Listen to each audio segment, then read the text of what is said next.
तुम्ही कधी अशी अरुंद गुहा बघितली आहे का? नाही ना? डोंगरामध्ये लपलेले हे पवित्र स्थान गुप्त महादेव म्हणून ओळखले जाते. ही गुफा खरंच छोटी आहे. एक वेळेस फक्त 3 ते 4 लोक आत जाऊ शकतात.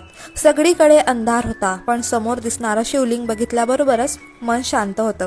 असं म्हणतात महादेव इथे गुप्त रूपाने वास करतात.